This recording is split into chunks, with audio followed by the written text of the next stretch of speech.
it's a great thing what Visa is doing with financial football. To have a game definitely makes it so much more fun, especially to be able to interact during the game.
We deliver service.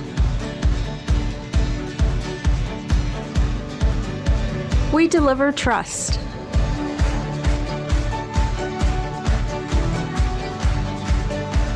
We deliver passion.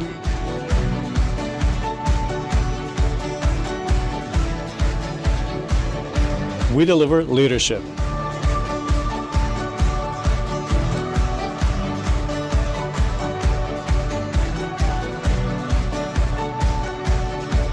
We deliver innovation. We deliver possibility.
it's a great thing what Visa is doing with financial football. To have a game definitely makes it so much more fun, especially to be able to interact during the game.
We deliver service. We deliver trust.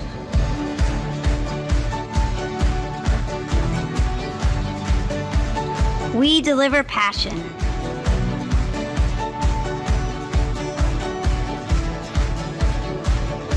We deliver leadership.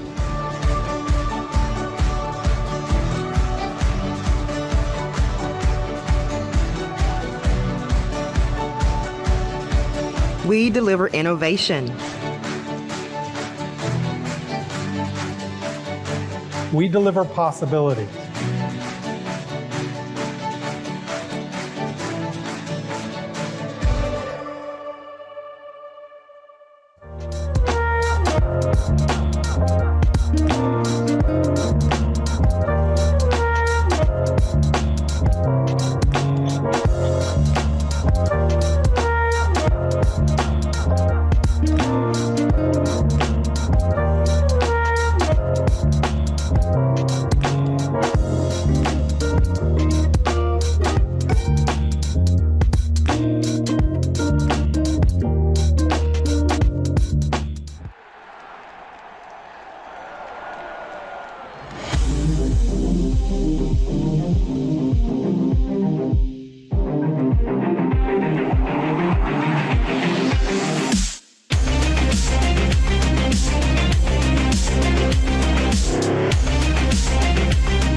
It's a great thing what Visa is doing with financial football. To have a game definitely makes it so much more fun, especially to be able to interact during the game.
Welcome everyone to day 4 of the AACUC virtual conference. Thank you all so much for being here.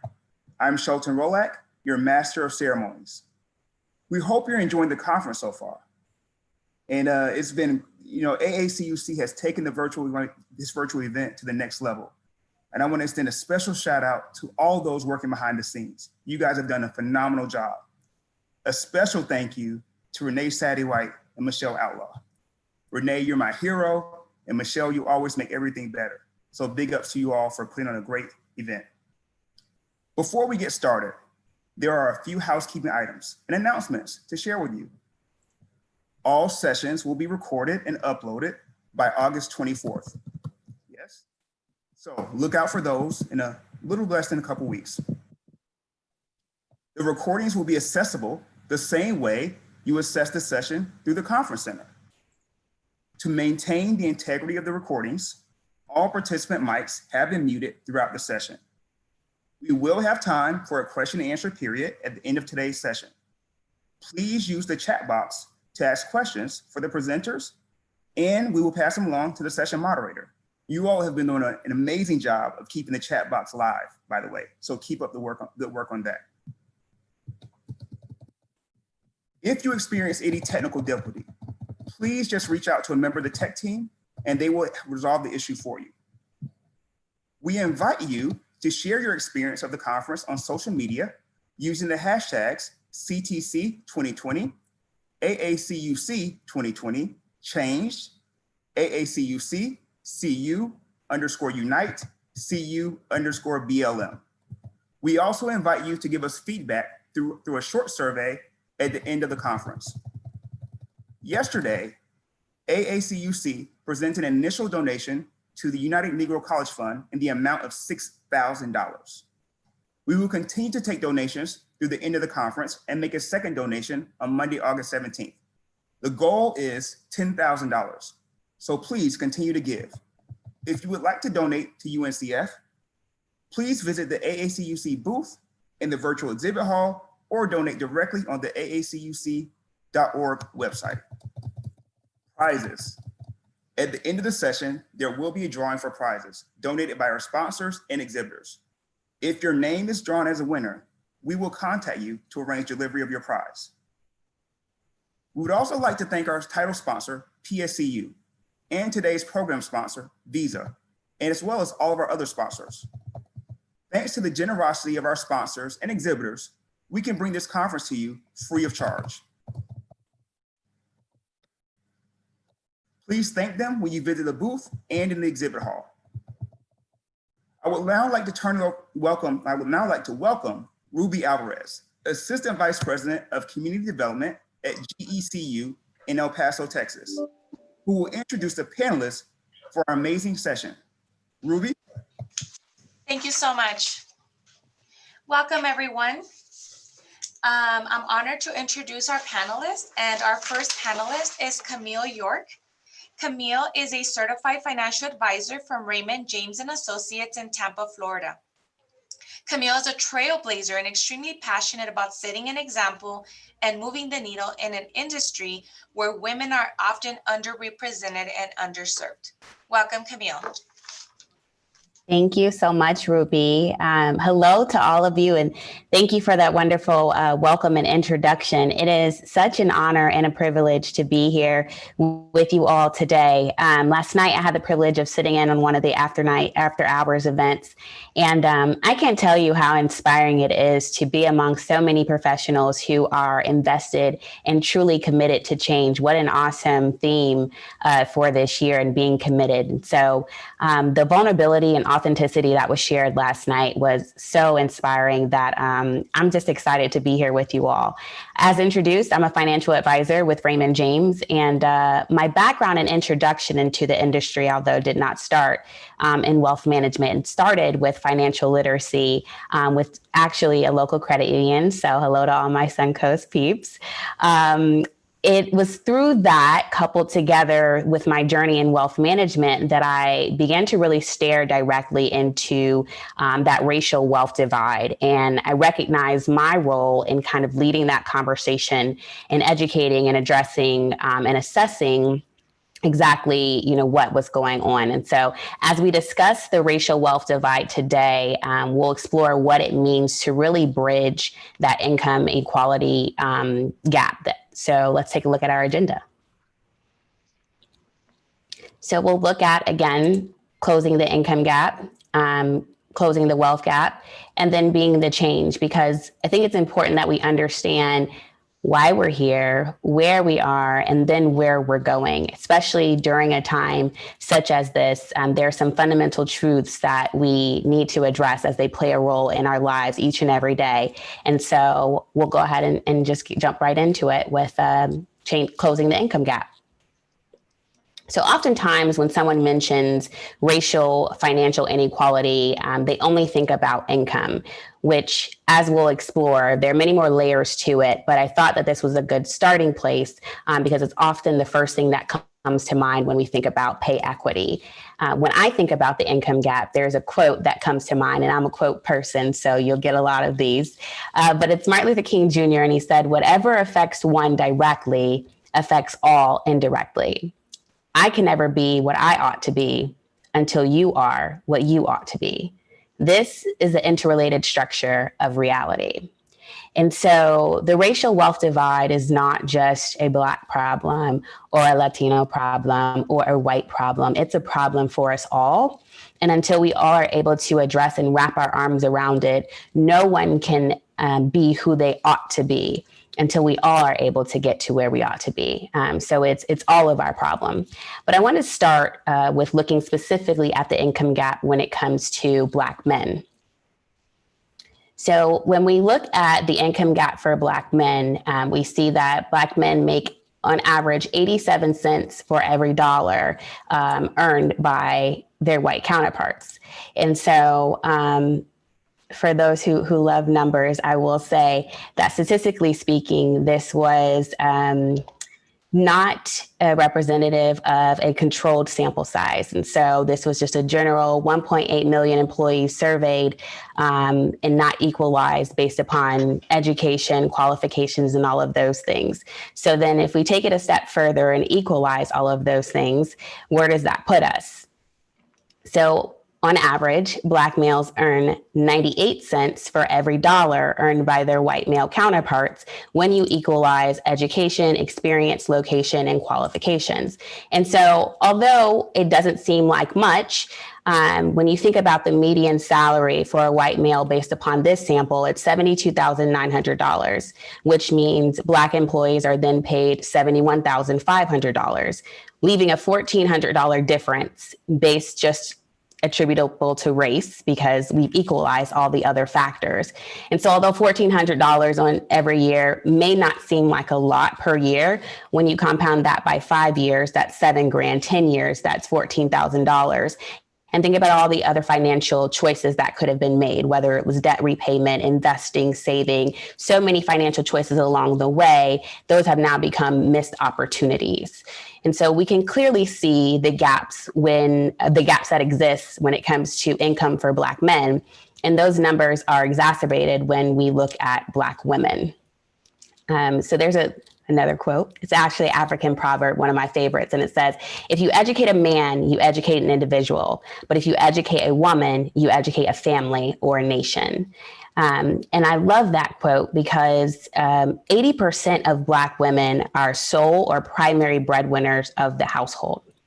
And so a fair salary for a Black woman can be the difference between struggling and sustainability for an entire family. So when we talk about generational wealth, that's what we mean, passing down that legacy throughout the generations for an entire family.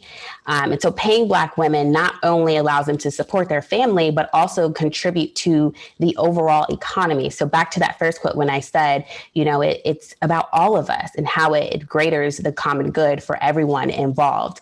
So I see you all in the chat, and I want to know, does anyone know the significance of today, specifically as it relates to Black women? And it should be significant for all of us, but it's specific to Black women today. Does anybody know what today is? Go for it. Tell me what it is. Yes, it's Black Women's Equal Pay Day. And I say that not out of celebration, but out of an awareness, because it takes until today, until this month, for Black women to earn what their white non-Hispanic counterparts earned at the close of 2019. So we're just now coming up equal for what our counterparts earned last year. It takes Black women approximately 19 months to earn what their white male counterparts earn in 12. And so if you have not said anything about it, especially to your network, I encourage you to bring awareness to that.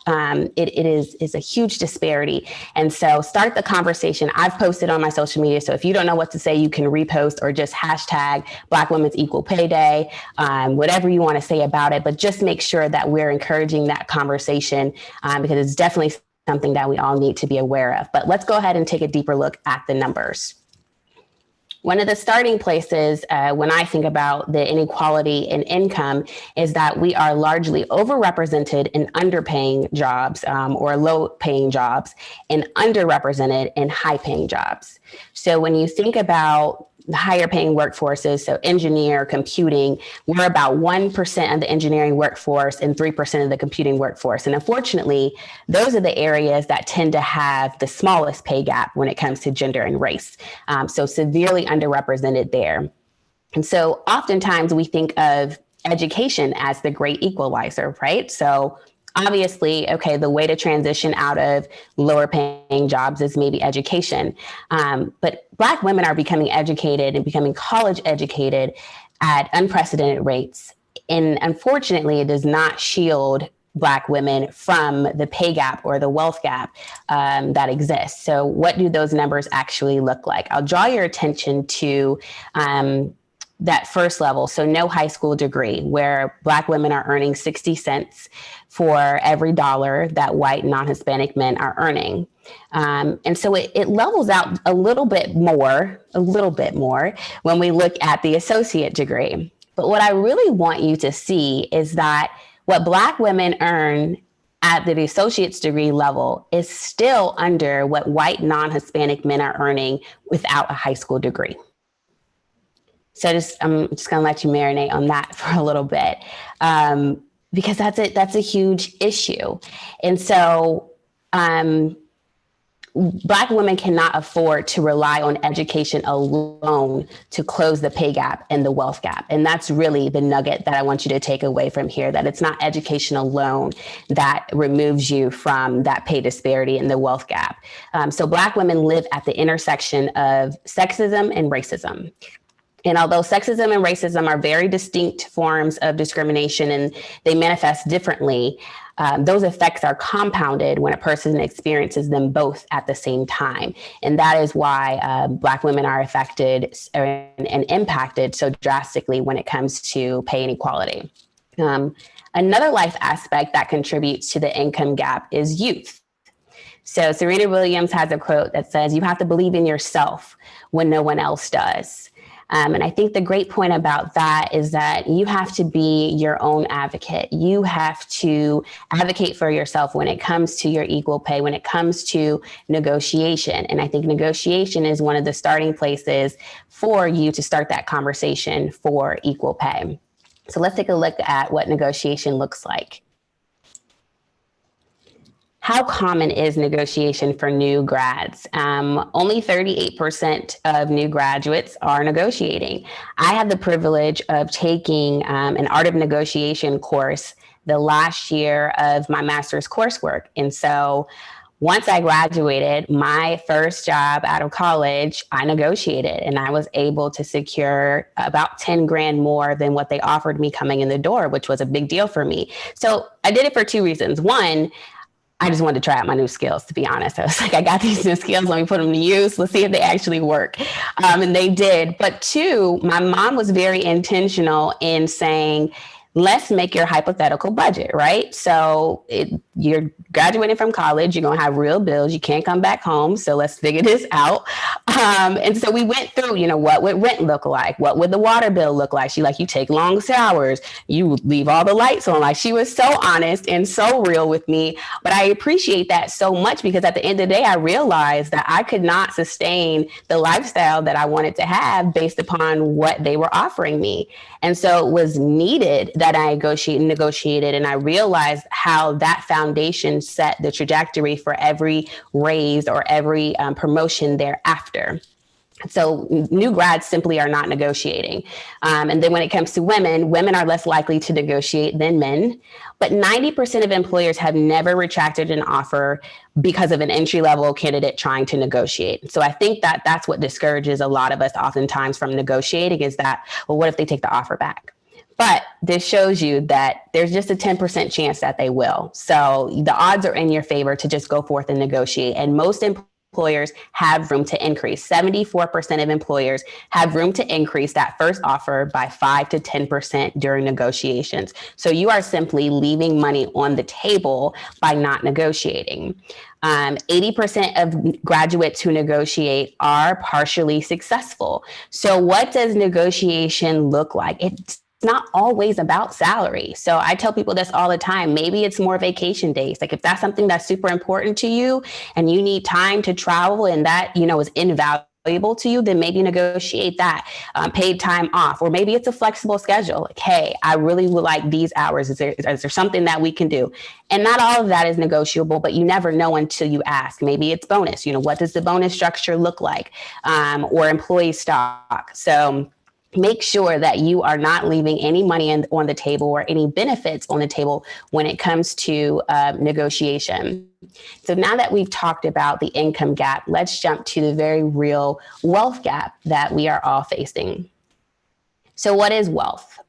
Wealth is the buffer for families when they are faced with unexpected economic shocks. So say loss of a job, broken down car, COVID-19.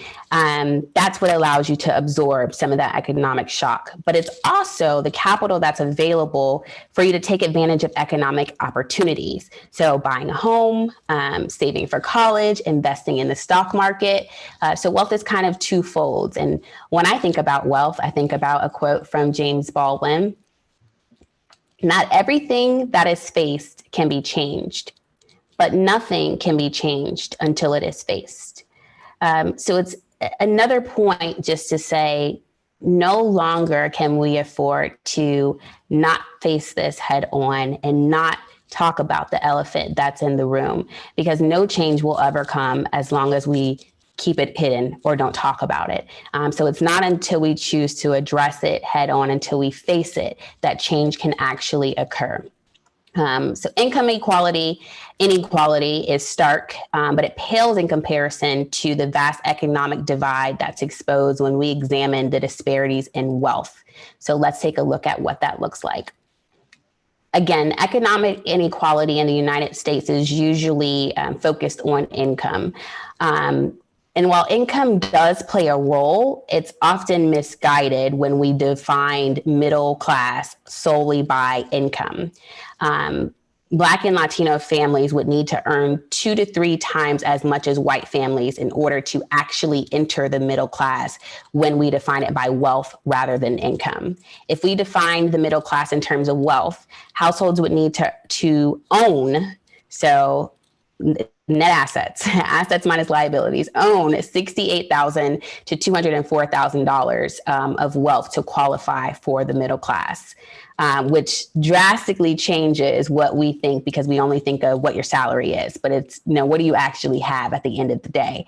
Black and Latinos household with advanced degree would typically be the only household with enough wealth to be considered middle class. Roughly 70% of Black and Latino households would fall below that $68,000 of wealth threshold needed to enter that middle class status, whereas only 40% of white households would fall below that middle class. So let's take it a step further and look at the household wealth gap. So this is a very great chart in the fact that it talks about the Great Recession. So the years of 2007 to 2009 and what impact it had on the Black and Latino community. So as you can see, obviously the Black and Latino community started well behind the white population when it comes to wealth. So starting in 1983, but eventually there started to be a climb and there started to be an increase in wealth. But what's important to look at here is that the Great Recession, although it impacted everyone as a whole, white wealth never dipped below where it was in 1983. And it's unfortunate that the same is not true for Black and Latino families. And in fact, it's been on a downward slide since the Great Recession. When we think about periods of major economic impact or health disparities, and we think about who COVID-19 is directly impacting, it typically has a very large negative impact on our community. And that speaks volumes to the wealth divide. So if it's disproportionately impacting households of color, where do we go from there? How do we become the change? And what do we need to look at for change? So there's another quote by James Baldwin, of course. It says, "You have to decide who you are and force the world to deal with you, not its idea of you." So again, defining who we want to be as individuals, as a community. What is it that we really want? And then asking and demanding it while also doing our part. And so when it comes to creating change, I think one of the starting places is income advocacy. Some of the ways that you can advocate for your income, payscale.com is a great resource that helps you figure out salary negotiations and professional growth, but gives you real hard data to back it up. So when I talk about making negotiations, be strategic. Don't just go in there asking for wild numbers. Have your data and be able to back up that information so that it's a solid argument. Another one is the Salary Project. So the Salary Project is a platform for peers to share and compare salary data. So another great resource for you to start figuring out, okay, what should I be asking for? And then when you think, what should I be asking for? Well, how do I know my worth? Glassdoor has a wonderful resource. It's a calculator that based on your title, your company, your location, your experience, they will calculate your worth and even current openings available to you that have the potential to pay you your worth. So you're able to really see, am I being underpaid? And then, what do I do to get my proper compensation? Another resource is Comparably. So it reveals company culture and market compensation. Again, real employees are contributing to this data, so it makes it credible in real time. And it just showcases different employers' brands that are fair and accurate in their pay. Get Raised is another really strong resource when it comes to constructing your raise requests. They help you maximize your chances of actually achieving that raise. So they'll tell you how to structure it, if you're being underpaid, what to ask for, some of those buzzwords. And last but certainly not least is your network. Many of us, and I know myself personally, have friends and family who work within the HR network. And so although, not asking them to disclose anything that they shouldn't disclose, but they are close enough to tell you what employers are looking for, what language you should be using, what makes for a strong negotiation. And so that's part of being the community and tapping into the resources that are in your own backyard. Leverage your friends, your family, the people who you know, so that you can have a much stronger ask and that you can successfully negotiate or ask for a raise. So if you have someone in your network who is in the HR, make sure that you're leveraging their expertise as well. So let's take a look at some tips to promote wealth building. One is understanding.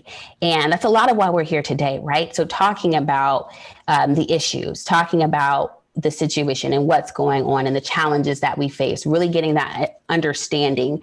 And furthermore, coupling that with education.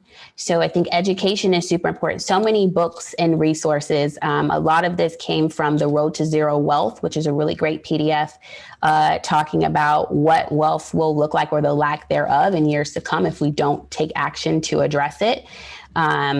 The book I'm reading right now is The Color of Money. There are great Netflix documentaries that you can watch. Like, you can listen to podcasts, you can read books, you can watch documentary, whatever is your flavor of learning. There are so many resources available to you if you just seek out that information. But it's important that we all educate ourselves, whether you are a person of color or not, to truly understand the disparities that exist. Next is access. I think oftentimes people of color doubt the accessibility of certain resources. And that's one of the reasons why I took on this role as a financial advisor, is that I want my community to understand that they have access to a financial advisor and different investment vehicles and savings tools, and that we don't have to just keep doing what we've always been doing, because it's not really getting us too far. But you do have access to so many things. If you, one, seek out understanding and seek out the education, you realize just how much is actually available to you. Another thing is savings. So when we think about liquid asset poverty, 57% of Black America is in liquid asset poverty. So we're simply not saving enough. We don't have enough cash flow to sustain when economic impact happens. And that's the issue, right? So we don't have that true wealth. We don't have those buffers because we're simply not saving enough. So the next thing is investing. And I just saw this on Instagram earlier today. It said, how many millionaires do you know have become wealthy by solely investing in savings accounts? I'll wait. That's not what they're doing. So yes, save. That's all great. It's fine and well, and you should save, but you can't solely save and not invest. And we'll get into, in a later panelist, we'll go into more of those ways that you can invest, but you've got to couple it together with a few different things and a few different strategies. And lastly, streams of income. I know we often talk about this. So making sure that your 9 to 5 is not your only source of income, because what happens when something like COVID happens and you lose your main source of employment?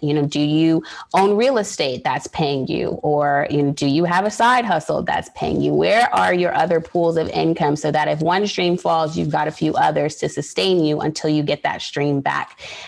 These are some of the ways that really help you sustain yourself and get you toward that wealth building. So I'll leave you with this last quote by Dr. Martin Luther King, and it says, almost always, the creative, dedicated minority has made the world better.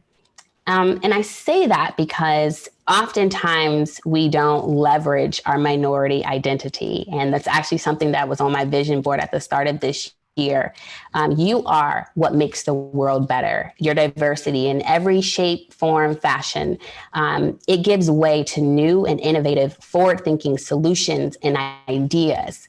And you've seen so much research come out about teams that are diverse and that help move companies forward. So know your worth and add tax.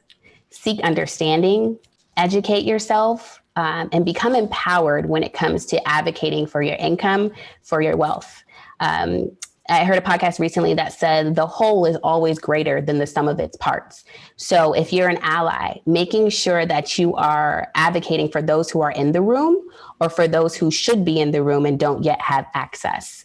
So in closing, I'll just say, let's all be committed to change. Thank you. Thank you so much, Camille. That was great. That was amazing, actually. Really amazing information. Now we have Frederick Pelham. He is a registered representative at Prime America. Utilizing Prime America's How Money Works materials, Frederick teaches the basics of personal finance to help from a solid foundation toward making healthy choices. Welcome, Frederick. How you doing? How's everybody? Great, and yourself? I'm great. Thank you all. Excited to be here. So what I'm gonna do, like you said, I'm the financial arena investment advisor. So what we do is we help families set their financial table. Okay, so when we talk about setting the financial table, it's a plan that we put together to help families start to build lasting generational wealth. Okay, so what I'm gonna do, my session is, it's gonna require some interactivity with you guys. So what I'm gonna do, I'm asking a few questions. We have you got to participate with me as we're going through, okay? All right, so what we're gonna do is we're gonna sit down and show you how we set a financial table. So we use the illustration of a table because the table has 4 legs, okay?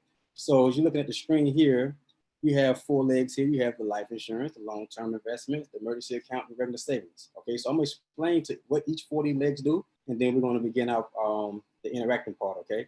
So the life insurance is self-explanatory, you know, life insurance. Long-term investments, that's something that you start today and you're not thinking about it today. You're thinking about 20, 30 years from now, okay? Long-term investments. The next leg you see there's emergency accounts. Emergency accounts for things you don't plan for. Unexpected stuff that comes up, COVID, has a flat tire, you got, you know, something unexpectedly that you don't plan for. That's what our emergency funds are. And then we have the regular savings. Now the regular savings are things we do plan for. Vacation, birthdays, holidays, stuff like that, okay? So what we're gonna do, we go to the next picture here in a second. So I'm gonna ask you guys, everybody on this call right now, number these legs in order of importance from most important to least important, okay? So I want you to look at this table. You got life insurance, long-term investments, emergency account, regular savings. So what would be number 1 for you? Somebody said all tied is first. Okay, yes, they're all important, but if we had to order these in order of importance from most important to least important, okay? So you have a poll we're doing here. Which one of these legs of the financial is most important to you? All right, so you have emergency funds, you have regular savings, you have long-term investments, you have life insurance. So I need you guys to go ahead and vote for me.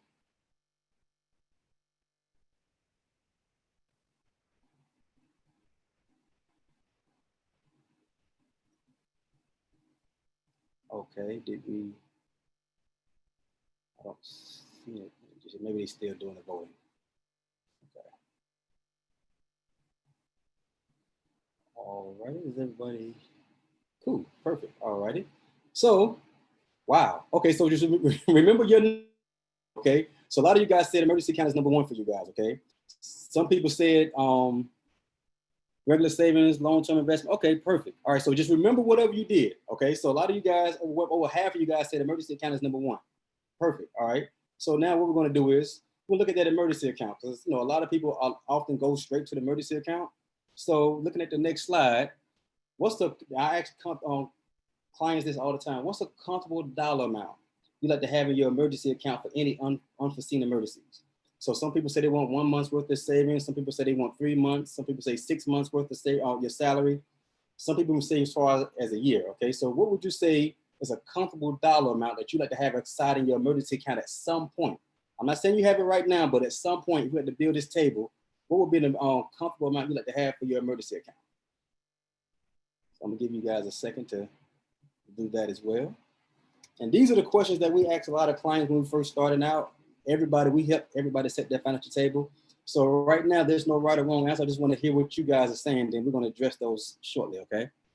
Okay, perfect. A lot of people saying 6 months worth of salary. That's pretty typical. I get that pretty often, okay? So next, we're going to look at one more thing, your regular savings. So what's a dollar amount roughly that you'd like to have in your regular savings? Now, like I said, regular savings, you think about like vacation, birthdays, holidays, things of that nature, things that you plan for, okay? So, yeah, there we go, perfect. You want $500 in your savings account, $1,000, $250, $2,500, $5,000 or more. So like I said, regular savings, we categorize that as stuff you do plan for, vacation, birthdays, holidays, things of that nature.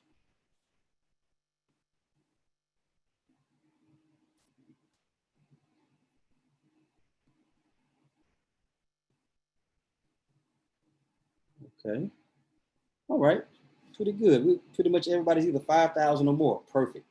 All right, so now that you guys have, ideally, you label the legs of the table from most important to least important for you. You also, identify, roughly what you want to have for your emergency account, also what you want to have for your regular savings. The next question that I ask clients is, what's a comfortable dollar amount that you could put aside roughly every month if you want to fund your whole table? Okay, so when I tell people comfortable, I tell them all the time, I don't want you sitting in the house in the dark eating ramen noodles, okay? I want a comfortable number you can put aside every month if you had to attempt to fund your entire table, okay? A comfortable amount. All right, so you can write that down. You can think about that number right there. All right, whatever that number is for you. We don't have we didn't do a poll for that one, but somebody said rice and beans, either one. Okay, but I want a comfortable number you put aside every month. All right, so now follow me here for a second, okay? Now, a lot of you guys said emergency account is number one. So I'm just hypothetically, imagine you said you could put aside every month, say $500 a month, comfortably to fund your whole table. Okay, so whatever that money that you put aside every month, that money had to go around the whole table. So it go to regular savings, your emergency account, your long-term investment, and your life insurance. We look at it all holistic. Okay, so imagine this scenario, because a lot of times, surprisingly, just like you guys said, a lot of people say emergency account is number one for them. So imagine your table. You said you could do $500 a month, all right, to fund your whole table. So imagine for the month of, we're in August, imagine you put $500 in that emergency account right now. Now, hold on, before I begin, I want you to understand, I'm gonna talk to you as if you have nothing in place, okay? So I'm talking to you guys as if you have nothing on this table already. And I'm talking to all those people that said regular savings or either emergency account or long-term investment, anything that, whatever that you just said that's number one for you, follow me in this scenario, okay? But just so happened, emergency account was number one that most people said, so I'm gonna address that leg first, okay? So imagine you guys say, you know what, I can do $500 a month comfortably. I'm gonna put $500 in my emergency account for the month of August, okay? Because you wanna get that off to a fast start. You love the idea of building that up, okay? And say you did it again also for the month of September. So you did another $500 in the month of September, okay? Because you just love the idea of doing, getting this table, you wanna get this off to a fast start. And imagine you're gonna do it again for the month of October, but heaven forbid something happens, you're no longer here. What would your family have so far set aside in that emergency account? Roughly about $1,000, right? Or no, you didn't get to you was about to do it for the month for October, but you passed away. So you really only have $1,000 in that emergency account, right? So would $1,000 be enough to take care of your final expenses to make sure your family's okay? Heaven forbid something happens to you. And typically, most people say that would not be okay. That's not enough, okay? So the order we suggest people go in, now, like I said, it's only a suggestion, but we tell people, we say number one should be your life insurance. You want to protect yourself today as if you're going to leave here today, okay? We tell people number two should be your long-term investment. You want to invest as if you're going to live forever, okay? Number three, we say is an emergency account, and number four is your regular savings. That's the order we suggest, okay? Like I said, it's only a suggestion, but I'm gonna say it again. Number one is life insurance. We tell people you want to protect yourself today as if you're going to leave here today. We tell people number two should be your long-term investments. You want to invest as if you're going to live forever, okay? Because that's going to free you over time, and I will show you how. Number three is your emergency account, and number four is your regular savings. Again, only a suggestion, but I'm going to give you a story of what happened to me since I've been in this field, okay? Because a lot of you guys may not know, but I used to be an intern here at the AACUC. My background was digital media. I started doing this like I was like 19, 20 years old. All right. I was doing a lot of the design stuff, for the organization. And I was a university professor. And then I stumbled upon this information right here. And I've been in the financial arena for over 5 years now. Okay. So I'm going to tell you what happened to me in this short period of time since I've been doing this. Okay. And yes, somebody said, yeah, you basically just go counterclockwise, excuse me. All right. So I actually sat down with a guy on October 30th, 2018. We was going to do his entire table. But he said, you know what? What you said makes sense. Let's go ahead and set that life insurance up first, okay? So we did his life insurance on October 30th. On November 11th, he passed away, okay? His family was so glad he put money in that life insurance leg first instead of any other leg. Because if he had put that money in that emergency account or that regular savings or even the long-term investments, and he passed away 2 weeks later, his family would have only gotten back whatever he put in at that point. Okay, but because he put the money into the life insurance leg, it actually paid out a policy. Okay, so that's why I said no. It's only a suggestion. Person can go in whatever order they want to, but the idea is we want to protect you as the person because you're the source of income for your family. The other two legs, the emergency account and regular savings, is going to protect you while you're building your long-term wealth. All right, because it's called long-term. We're not talking about tomorrow or next year. We're talking long-term. Okay, so I have two situations that's happened to me since COVID. I had one client. Okay, yeah. So I had one client. Once COVID hit, they called me and they were so thankful that they had the emergency account and the regular savings as well because they didn't miss a beat. When the employment cut back on the hours, they had money in that regular savings and emergency account, and they called me saying they were so thankful that they did that. The only thing they said that they wish they was doing it sooner. They would have had even more money set aside, but that helped get them through until things got back, somewhat normalized for them. Okay.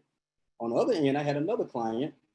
All he did was the insurance and the long-term investments. I'm like, okay, if that's all you want to do right now, that's fine. But 8 months later, COVID happens. So if he needs some money and he didn't have a regular savings, which he didn't, and he didn't have an emergency account, where do you think that money had to come from? The long-term investments. And you understand Anytime you touch that long-term investment leg, it's going to set you back some years. Okay, so the emergency account and the regular savings act as a buffer or insurance on your long-term investment. So, because we all going to have things that come up we don't plan for. So if something comes up unexpectedly, you have your regular savings. If it's a little bit bigger, you have your emergency account. If it's really, really, really huge, you can get to your long-term investment, but hopefully you don't have anything that huge come up that you got to, go through those two levels before you get to your long-term investments, okay? So now we're going to talk about these long-term investments here, okay? All right, so this is a chart. Oh, well, before I go through this one right here with you guys really quickly, let me ask you guys this. Everybody on this call right now, I want you to go back and think back to when you were 20 years old, okay? Don't pay attention to the chart right now, just listen to me right now, okay? Imagine you being 20 years old. Thank you, okay. Now, imagine whatever job you had when you was 20, all right? You got that picture in your head? I know some of y'all, it's a little bit, around the corner, some of us got to think back a little bit further. Okay, so imagine the job you had when you were 20, and imagine you have that same job to this day, okay? I don't care. Even if it was fast food, you're still at the fast food place, okay? If you were cutting grass, whatever you were doing when you were 20, you're still doing it to this day, okay? And also imagine you're going to be at that job from the age of 20 to the age of 65 years old. Your whole working career, that's all you're going to do, okay? Now, also imagine you still roughly making the same amount of money you were making when you was 20 as well, okay? Maybe a little bit more over time because, you at least keep up with inflation. So how many of you guys and ladies on this call right now think it was possible? I know somebody said that would suck. I know, just follow me for a second. How many of you guys think that was possible with that job only as your only source of income for that period of time? How many of you guys think it was possible to go through life and get the house, the cars, the family, all the stuff you desire, and still manage to put enough money aside on your own to have over $1 million by retirement? A lot of you guys said no right away. Okay, a lot of people said not possible, not living in my car, not at 20. Okay, these comments are great. Okay, perfect. All right, so now let me ask you this. How many of you guys think it was possible when you were 20 years old, every time you went to work when you were 20, you could set aside $2 every time you went to work? So that means hypothetically, if you made $8 an hour, the first hour you only made $6 because you put $2 aside. After that first hour, you kept everything else at your normal pay for the rest of that day. How many of you guys think that was possible? Meaning every time you went to work when you were 20, you could have set aside $2. Okay, a lot of you guys saying yes. A lot of people say they spent more than $2 on lunch or $2 at the vending machine. Somebody said $1.01. That's funny. Okay, so, all right, so now I'm going to show you this chart, okay? But I want you to follow me as I'm showing this, all right? So I want you to look right there. I know there's a lot of numbers. Just follow me for a second. Look at the number 20, okay? So at the age of 20, if you could have saved $2 a day, which is actually only $61 a month, and if you do $61 a month every month for a year, that's $730 in a year, okay? So like, what am I showing you guys here? At the age of 20, if someone would have showed you to set aside $61 a month every month from the age of 20 to the age of 65, you could have over $1 million by retirement. You see at the top where it says $1 million? So before I explain to you guys exactly how that works, how many of you guys right now know somebody that wish they had known this right here when they were 20 years old? Okay. Now I'm gonna explain to you exactly how this works, but just follow me for a second, okay? Now, if you wait till you're 25 to get started, what does it say you have to do every month at 25? You see all the way over a little bit further? At 25, you gotta do how much a month? It says 109 a month, y'all see that? Okay. If you wait till you're 30 to get started, now you gotta do 193 a month. You wait till you're 35 to get started, it's 340. You see what's happening, right? The longer you wait till you're 40 to get started, it's 625 a month, okay? So I'm explaining to you exactly how this works, but keep in mind, what I'm showing you, this is not a 401k, this is not a pension, this is something that you can do independent of any employer, okay? So when I first learned of this information, I was in my early 30s. Like I said, I was still teaching at the university. Someone sat me down and shared this with me. And I was like, there's no way in the world I can keep this to myself. I gotta share this with other people. So when I first learned this, I was in my early 30s and I got started, okay? Now, I actually shared this chart with a group of ladies not too long ago, before COVID. And when one lady saw this information and she understood it, she actually got up from the table and walked away. Now, she eventually came back about 10 minutes later, but she said she was so upset when she understood this. She said her head started hurting and she was so angry she couldn't talk. I didn't find out till later on she was 65 years old. And y'all do see 65, not on the chart, right? You see it stops at 55 on the left-hand side, the age. Okay, so, but she did participate and she was talking to me and she was like, every so often as I was talking, she was like, babe, I'm not mad at you, but where were you 30 years ago? And I told her, I was alive 30 years ago. I didn't know this 30 years ago though, okay? So like I said, when I got started, I was in my early 30s, okay? So I went and got my investment license, which is, the same license as some of the people on Wall Street, so I can bring this information back to the community. So a lot of my family and friends that were in my generation in the early 20s or mid 20s, early 30s, they got started, okay? Even people in my mother's generation, they got started as well, right? Now I see somebody just asked a question. I'm about to address that in a second. But before I address that one, what you see at the top, what I really love about this right here, at the age, right now, my sister I have a 6-year-old and an 8-year-old nephew. They both have these accounts right here, okay? I have a 23-month baby girl. She has one of these accounts. I have a son that's on the way. He'll be here next month. He's about to have one of these accounts as soon as he gets a social security number, okay? So what I'm showing you guys is when it comes to building wealth, it's not necessarily about how much you have, it's more so about how long you have. Time is the biggest factor to make it easier for anybody to build wealth, okay? So I ask people all the time, how many of you guys still have your toys when you were 10 years old? And if you do, how often do you play with them? Okay, so the idea is we got to start doing something a little bit differently if we want a different outcome. All right, so one of my nephew's birthday was in July last month. Because I brought this information back to family and friends, people started calling me like, hey, how can I put money in so-and-so's investment account for his birthday? So I told my family a long time ago, I'm no longer giving toys and shoes and clothes for holidays and birthdays for the young people. I'm putting money in their investment accounts. And y'all do see it, a 10-year-old, you see what they have to put aside a day? Y'all see that says 66 cents a day, which is actually only less than $20 a month, okay? So the time is the biggest factor, all right? So if you wanna know more about this right here, definitely just write down 7-figure portfolio. I'm gonna show you exactly how this works, okay? All right, now, some of you guys pointed out that 12% annual interest. I'm gonna address that in a second because a lot of people's like, man, there's no way you're gonna get 12%, nowhere close to 12%, right? So I usually ask people, do anybody know any place where we can get you close to 12% on rate of return legally every year? I always say that when I'm talking to my clients. Do you know any place where you can get close to 12% return legally every year? And people laugh at me because they say, if you didn't say the legal part, I can tell you. I'm like, that's not what we do. Everything is legal and compliant, okay? So what I'm gonna do really quickly, because I started bringing this information to families and they understand this, some of my clients actually say, you know what, I'm gonna give my children $1 million. I'm gonna give my nephews $1 million. Does anybody on this call like the opportunity or like the idea of giving a family member $1 million? Because if you would, I'm gonna show you something on the next slide, all right? Okay, keep in mind that 12%, but go on the next slide, I'm gonna show you. Okay, so this is another chart I share with people, all right? I told y'all time value, right? It's more so about time. So if you know anybody has a newborn child, you see where it says 0, right? If you put $750 in that account for that child when they're born and don't touch it anymore, put $750 in that account and don't touch it, what will that child have at the age of 66? Y'all see that? Go all the way down to the bottom. That child will have over $1.5 million. Can y'all imagine how different your life would look right now if someone had known to put $750 aside for you when you were born? What if your child is 6 years old? At 6, you see it says $1,500, right? What I'm telling you guys, what I'm showing you right now is you put this money aside and don't touch it anymore.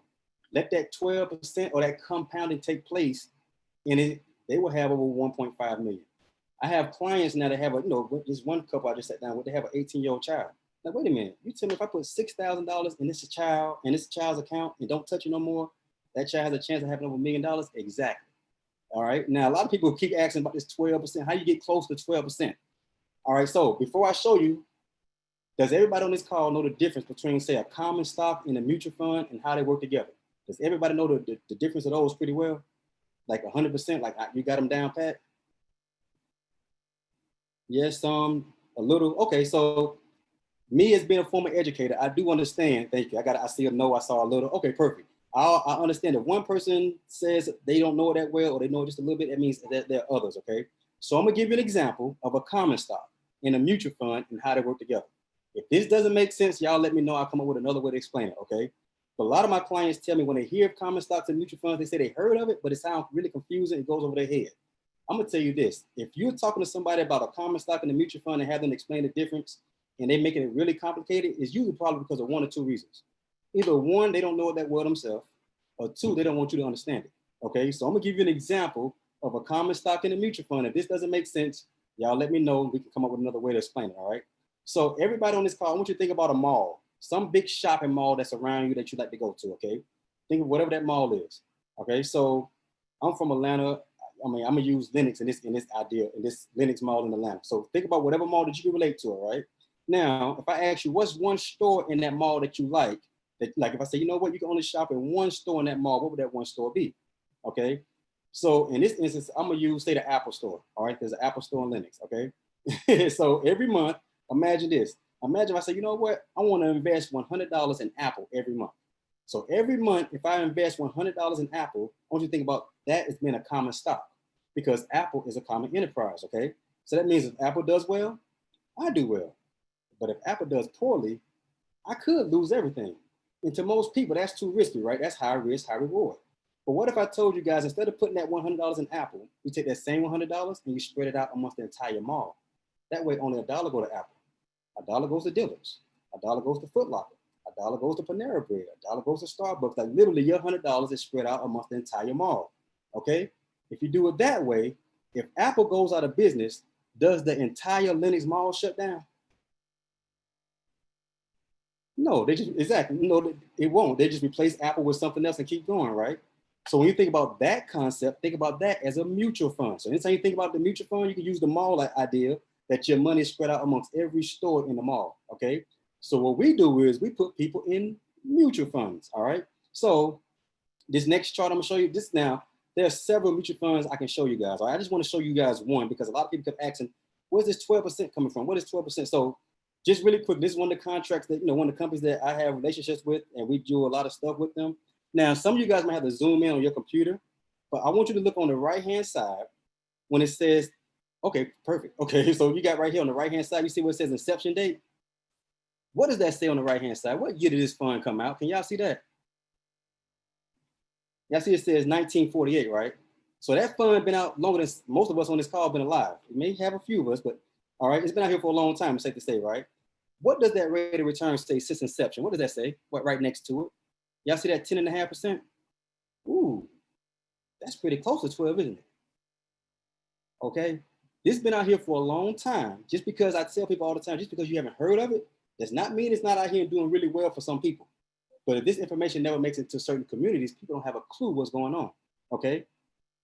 All right, so what I'm like, I ask people all the time, if you want to know more about mutual funds and how they work, just write that down and get my information. We'll sit down and talk one-on-one, but I can show you accounts that's been around since 1925 that's have double-digit returns.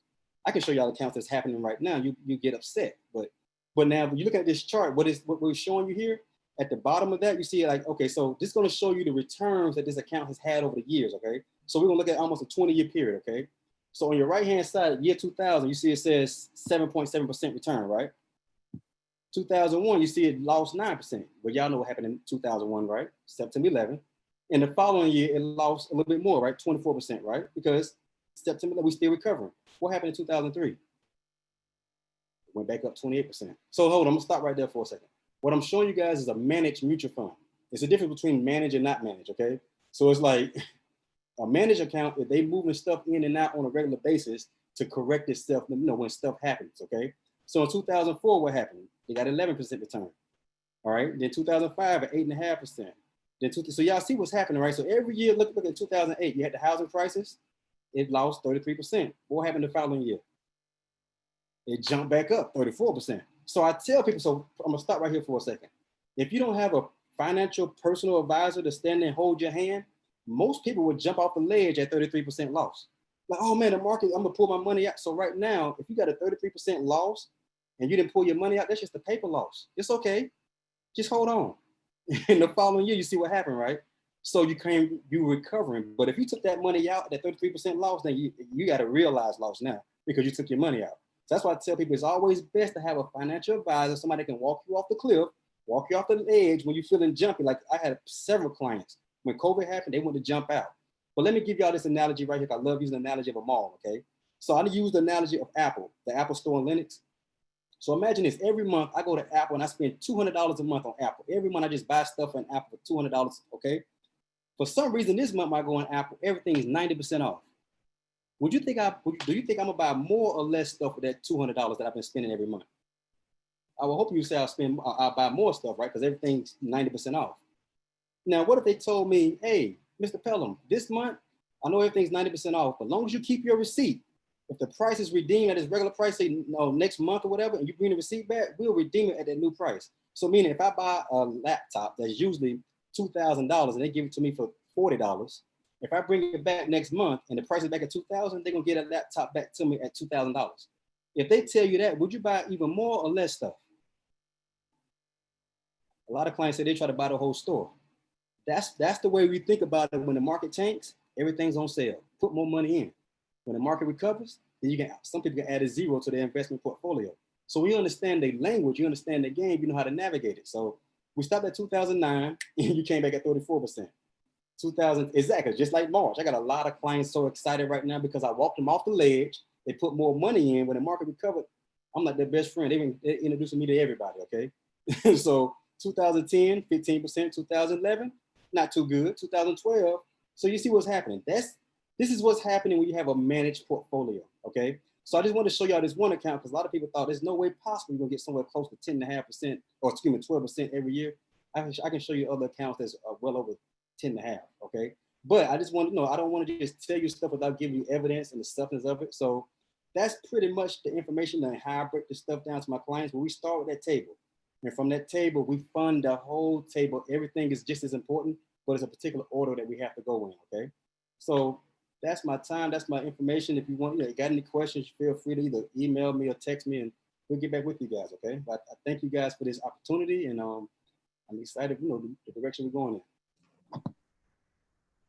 Thank you so much, Frederick. That was great information. And hopefully there'll be a little bit of time for some questions.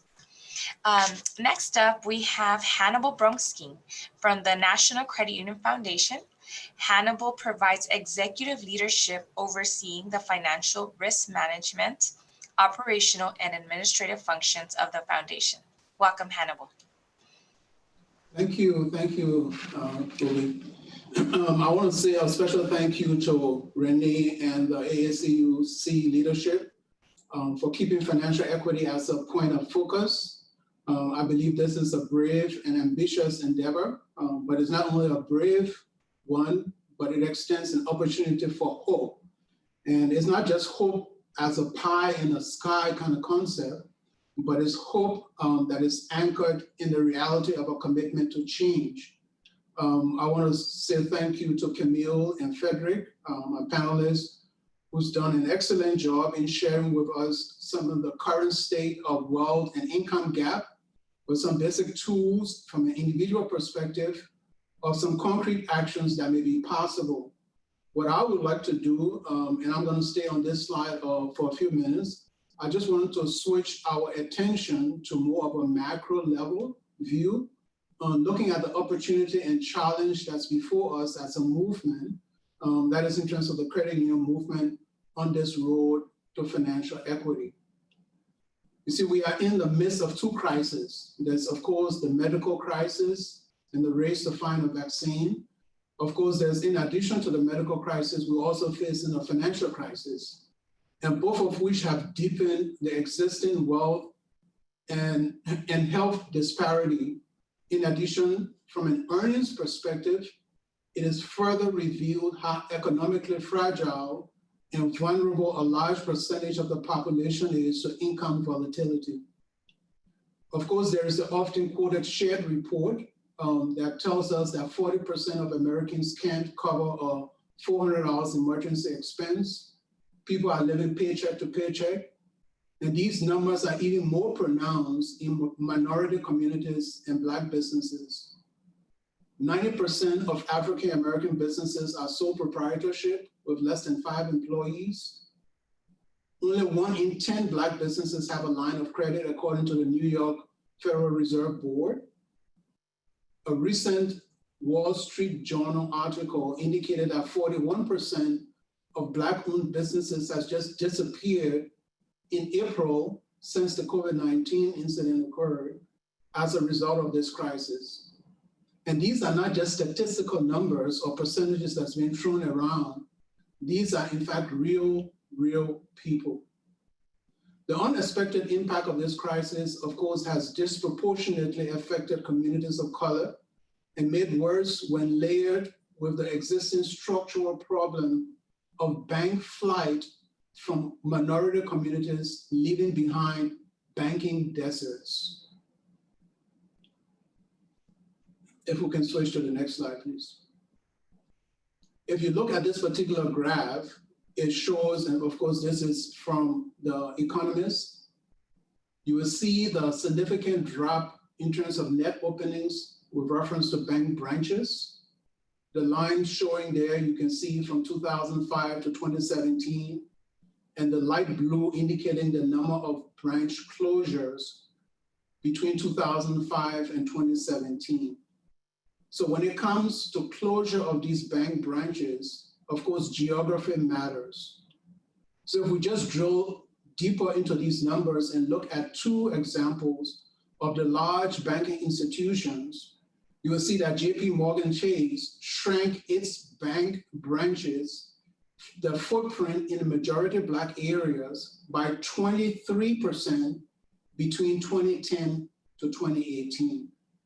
While Bank of America reduced the number of branches in majority Black neighborhoods by 29% to 18, compared to 18% in non-majority Black areas.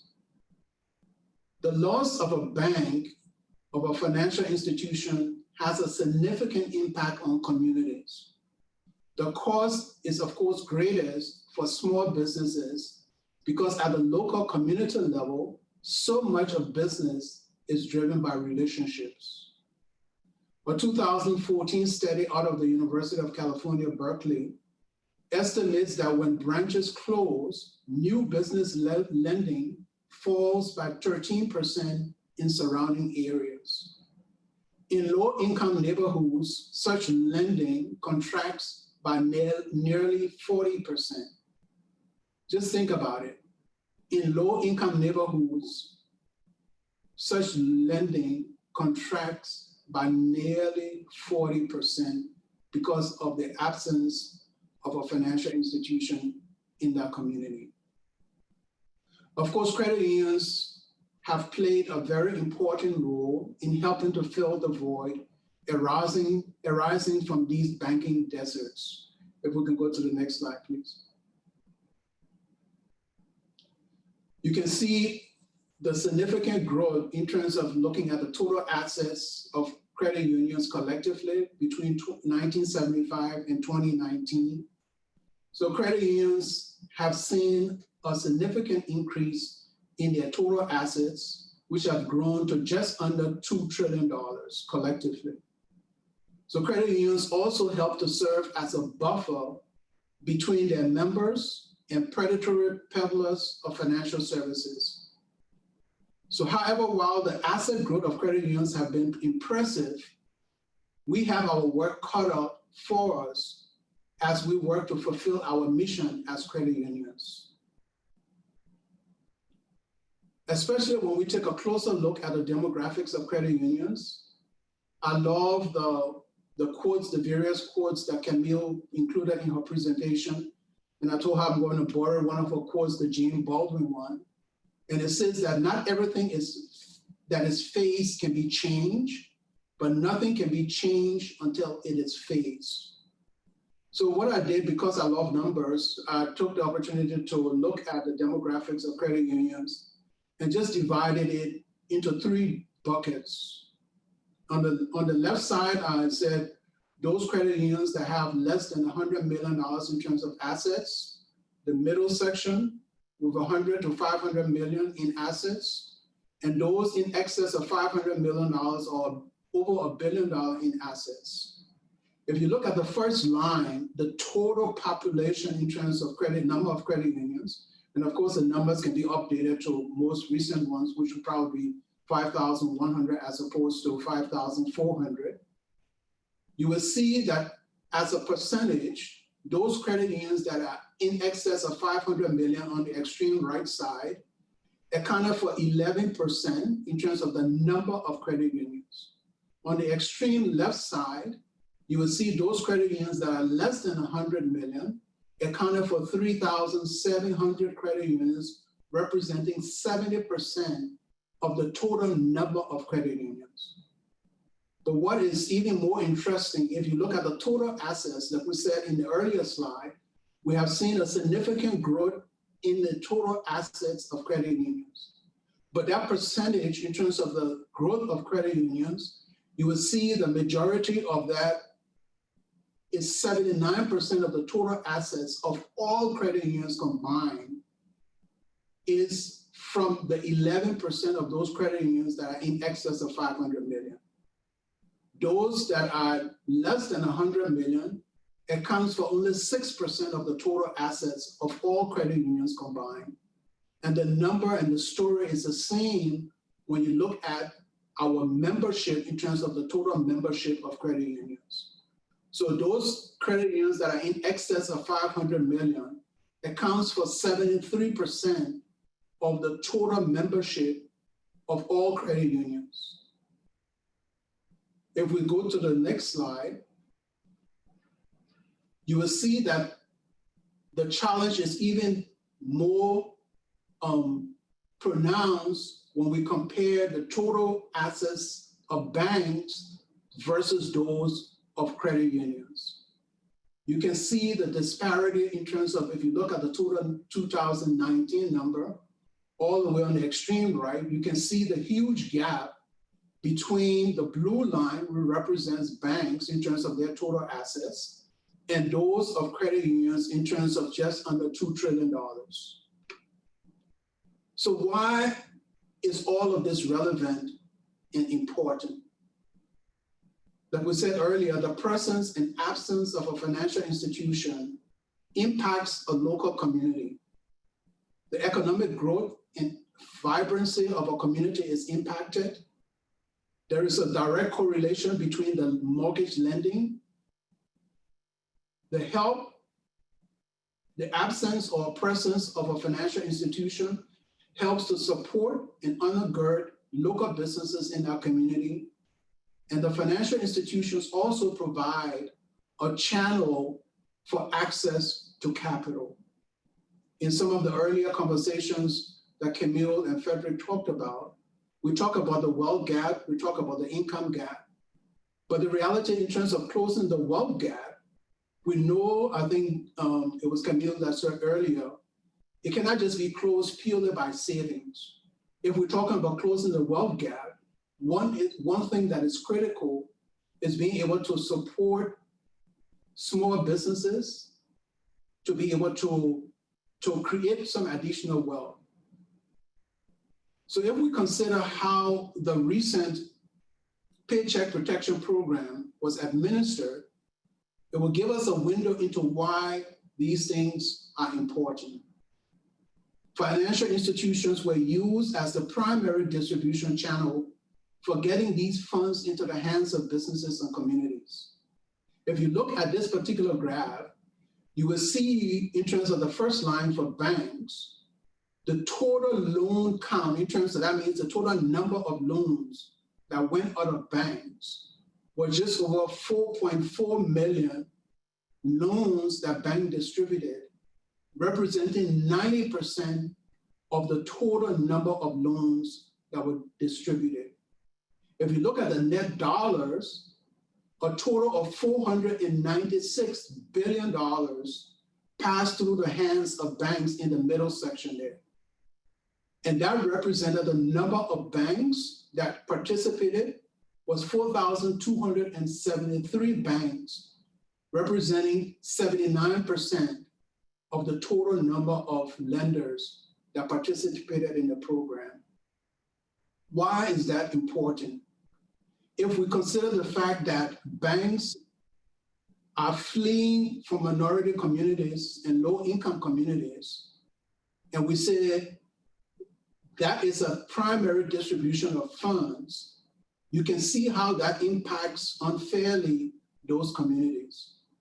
I mean, I think it's amazing that with the resources that credit unions have, they were able to be able to distribute $9.7 billion to their communities, representing only 2%, but that's still an important number in terms of getting funds into the hands of small businesses and communities of color.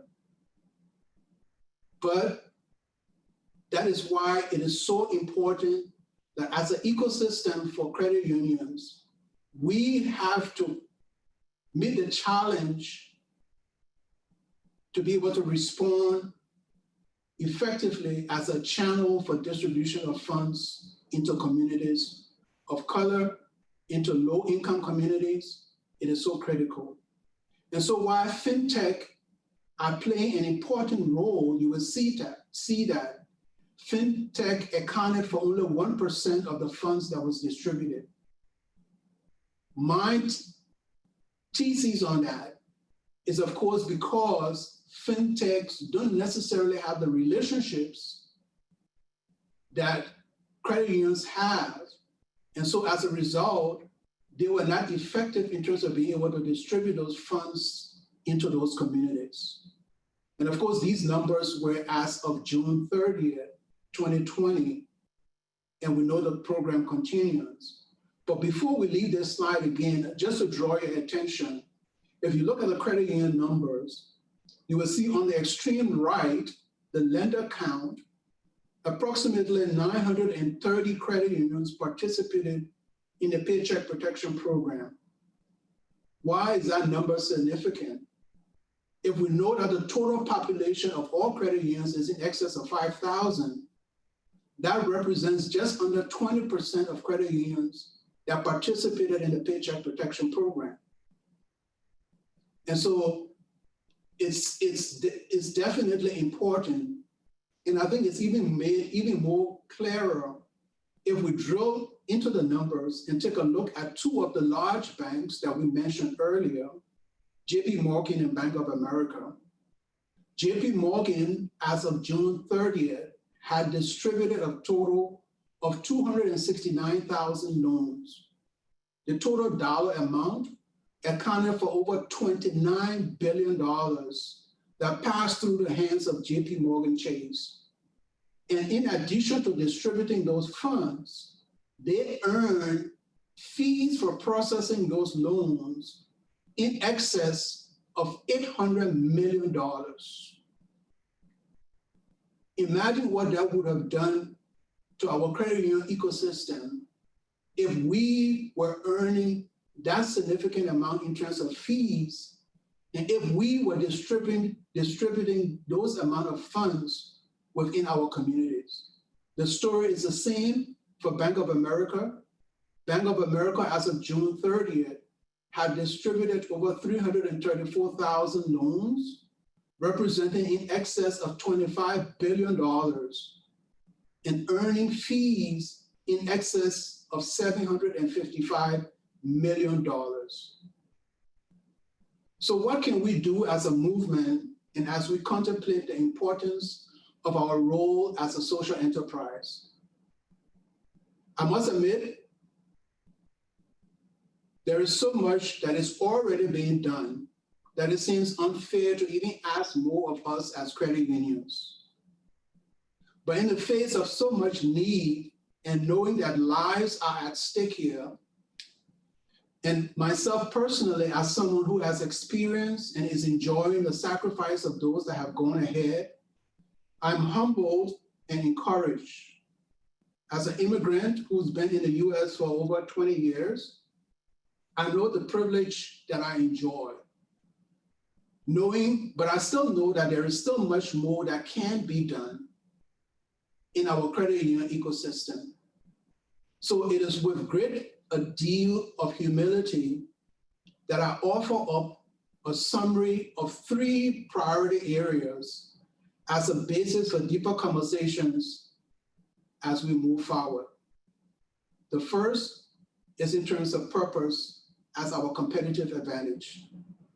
We need to stay true to who we are.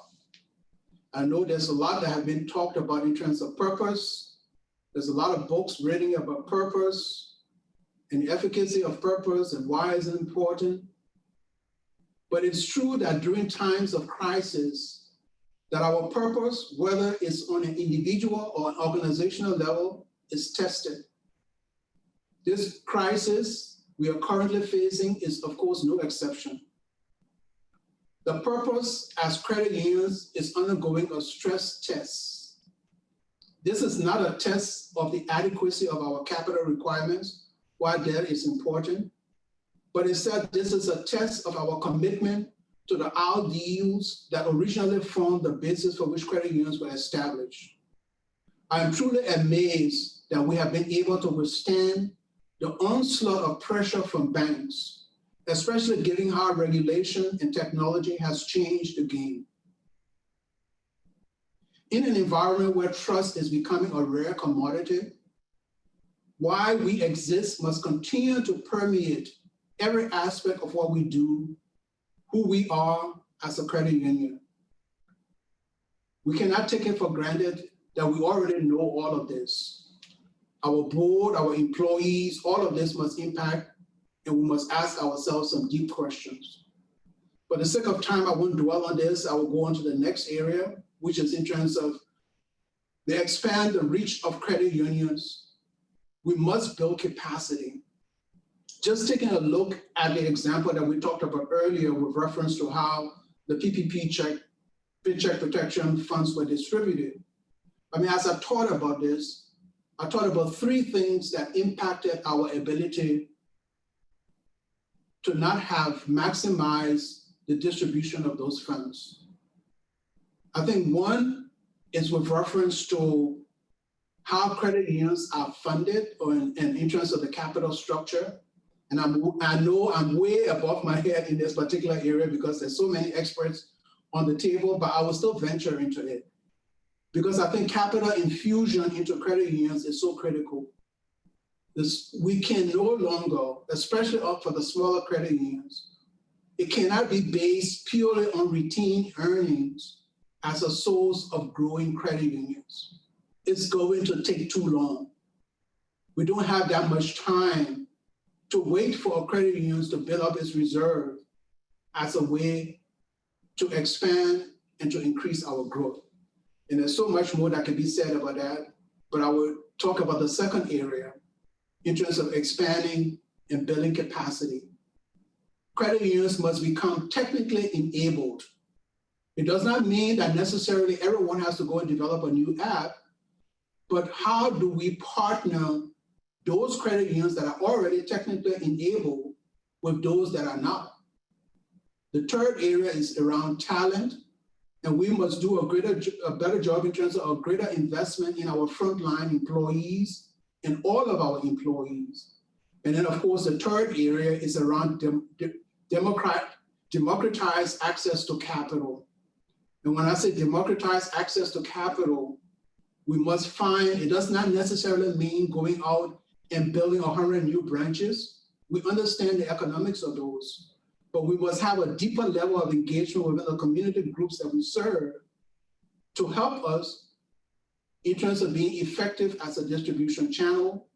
We must leverage technology, whether it's digital, social media, and we must act as a collective group, building stronger partnerships and cross-collaboration. There is no single magic bullet that can eliminate all of the barriers on this road to financial equity.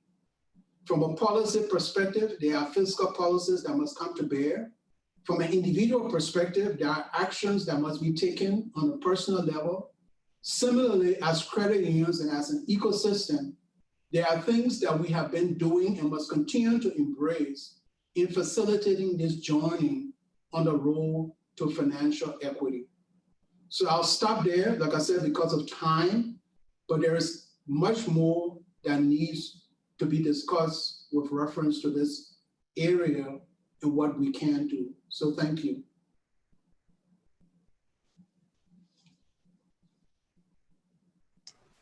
Thank you so much, Hannibal. That was great information.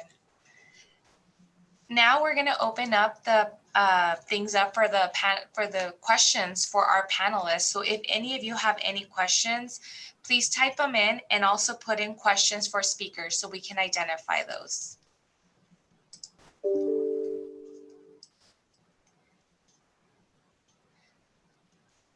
And we're going to start off by asking, all of you talked about amazing topics and you did a great job. with talking about all of these things that we need to address. But what would be the starting place if we wanted to take action regarding pay equity and the racial economic divide now? Yeah, so thank you for that question. That's a really great question. I think the starting place, and somebody mentioned it in the chat, really is so the mindset, and that comes with the understanding, making sure that you are armed with as many resources as possible and really doing some scanning. So I've been answering some of the questions and, what are some resources that I can leverage and what can I do? I think that the starting place is really wrapping your arms around what's available to you, your level of access to that knowledge and that understanding, and then creating a cohort. And so I think twofold, you can have a cohort both within your company and externally where you talk about these issues and how you can create change. I think that the advantage of having a cohort outside of your company externally is that when the social unrest began after the murder of George Floyd, my sorority sisters and I all compared notes. And so we all got to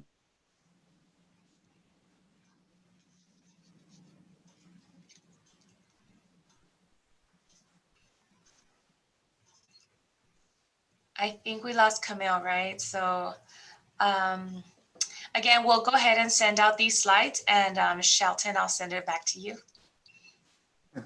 All right, thank you so much. Let's give a virtual applause to all of our panelists. You guys did an amazing job. Camille, Frederick, Hannibal, like so much great information. And even though we lost Camille, I wholeheartedly agree with her about raising the awareness around Black women equal pay day. That's something that more people should know about. So again, let's give them a virtual round of applause. Before we conclude the general session, there are a few announcements, right? And one of the announcements that I get to make right now are about the prizes, and I'm so excited. First, our title sponsor, PSCU, is once again giving away a pair of Apple AirPods. The prize winner is Grace Thompson from Local Government Federal Credit Union. All right. Congratulations. Second, today's program sponsor, Visa, is giving away JBL Bluetooth speaker. The prize winner is my friend, Deborah Fears of Chicago Post Office Federal Credit Union. So big ups. And third, our final prize for today is a $50 gift card from AACUC, and the lucky winner is Monica Moore from WECU. Congratulations to all our prize winners. We will be in contact with you. If you are not currently a member and would like to stay engaged, we encourage you to join AACUC. I promise you it will be a life-changing membership, life-changing event to join AACUC. It's done so much for me, strengthened my network, strengthened me as a professional, and I know it will do the same for you. Visit the AACUC booth or join directly on the aacuc.org website. Next up, please visit our vendor exhibit hall, which is open until 6:30 p.m. The Young Professionals Summit Super Panel of CU Equity Leaders begins at 4:45 p.m. The Women's Chat discussing the money moves and Men's Chat on collaboration both start at 6:30 p.m. The AACUC After Hours Reflections from Day 4 session starts at 7:15. We look forward to seeing you at one of these events. We truly appreciate you joining us for the Day 4 of the African American Credit Union Coalition's Commitment to Change Conversation Series virtual conference. We hope that you are inspired and empowered to make a difference. We encourage you to keep the conversation going tonight and tomorrow at your organization and on social media with our hashtags.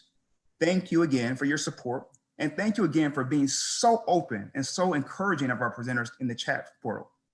We look forward to seeing you again soon, tomorrow, hopefully. All right, everyone, have a great evening.